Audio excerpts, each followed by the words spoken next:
Bienvenue pour vivre cet instant de parole de la vie éternelle avec Marc Joseph. Aujourd'hui, nous sommes le 12 juillet 2026 et me voici de retour pour te rappeler que ce jour du 12 juillet 2026 est pour toi un jour de grâce parce que tu détiens dans ta vie la présence de Jésus-Christ.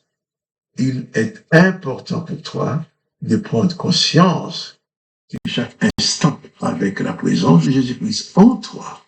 C'est un jour de grâce. Ce n'est pas un jour de condamnation. Et j'aime bien insister pour dire, c'est un jour de grâce pour toi et un jour de grâce pour tous ceux qui s'approchent de toi. Un jour de grâce pour tous ceux que tu connais. Un jour de grâce pour tous ceux que tu vas rencontrer. Un jour de grâce pour ceux qui vont te faire du mal. Un jour de grâce pour ceux qui ne vont pas être gentils avec toi. C'est pas un jour de malédiction pour eux, et que tu n'as pas le droit de les maudire. Un jour de grâce.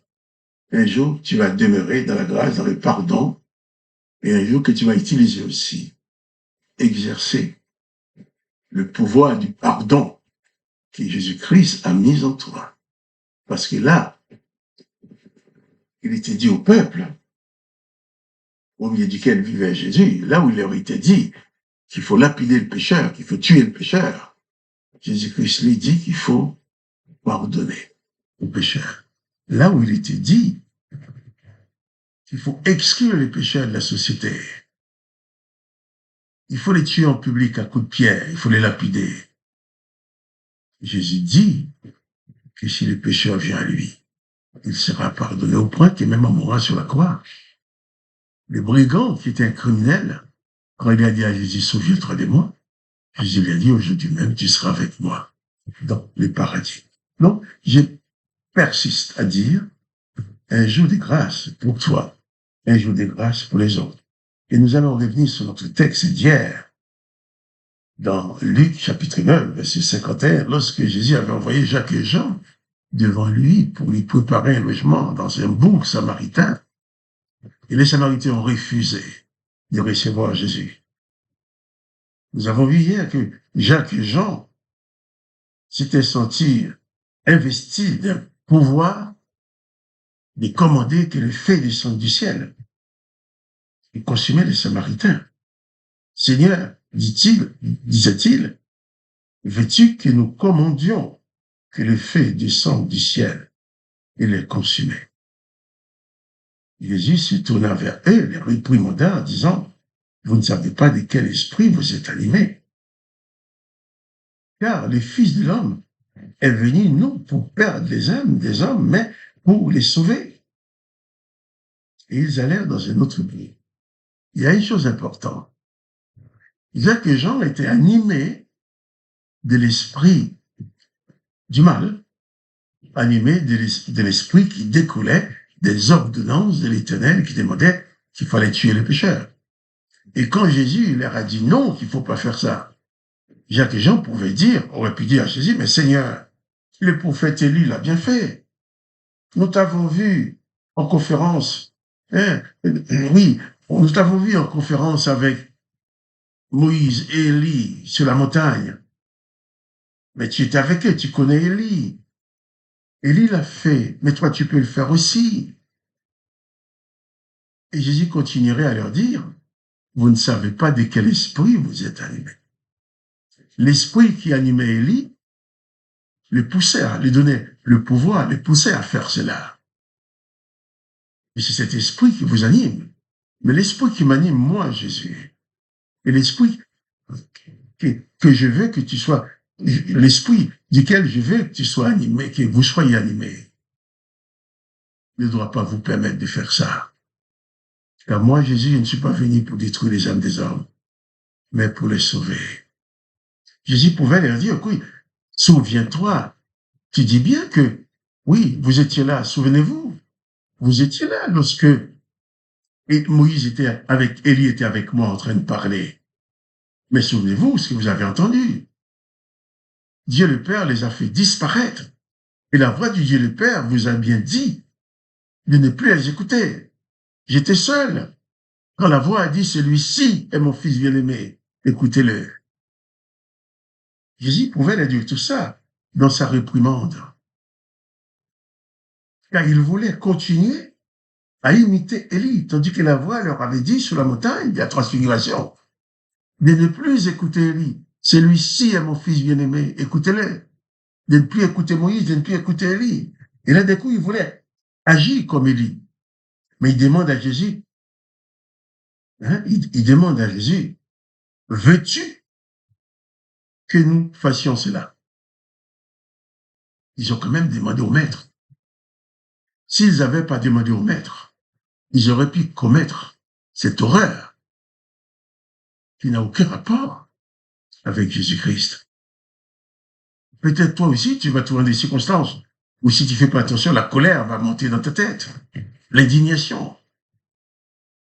Au lieu de te précipiter à faire n'importe quoi, arrête-toi, demande à Jésus, Seigneur, que veux-tu que je fasse?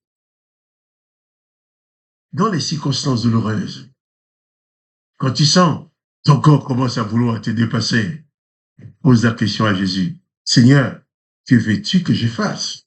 Seigneur, veux-tu que nous commandions? Jésus va dire non.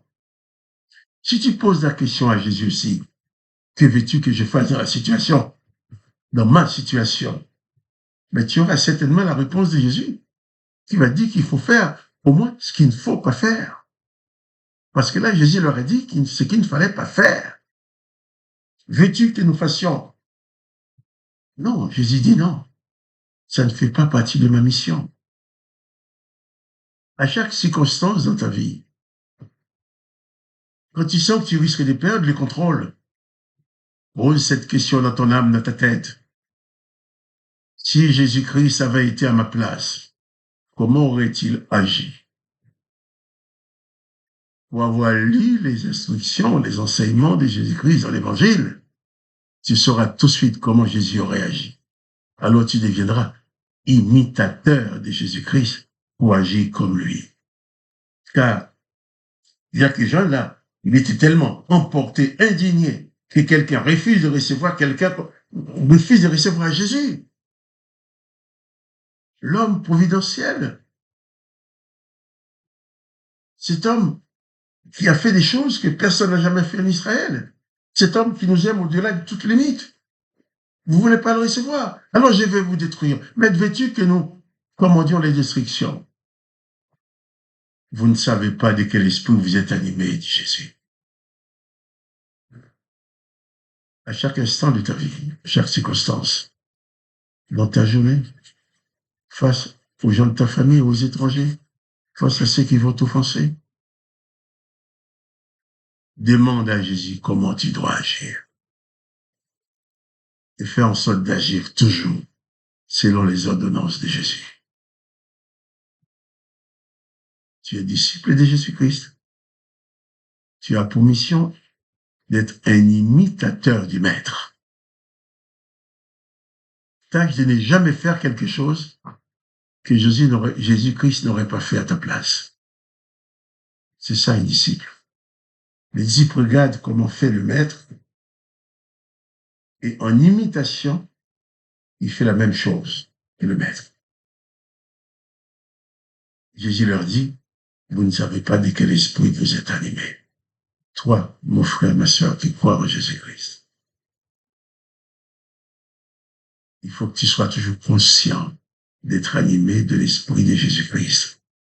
Mais pas de l'esprit d'Élie, de l'esprit de l'Éternel qui était sur Élie, qui le poussait à détruire. Nous n'avons pas de jugement à porter, mais nous avons à nous contenter de suivre Jésus-Christ. Jésus-Christ est venu sur la terre parce qu'il n'y avait aucune autre solution pour sauver l'humanité. Alors, cesse de vouloir continuer à vivre comme si Jésus-Christ n'était pas venu. Mets en pratique sa parole, ses instructions, et tu seras pour lui un disciple accompli. Que le nom de Jésus-Christ soit glorifié, le nom de Dieu le Père soit glorifié, que toi tu sois béni.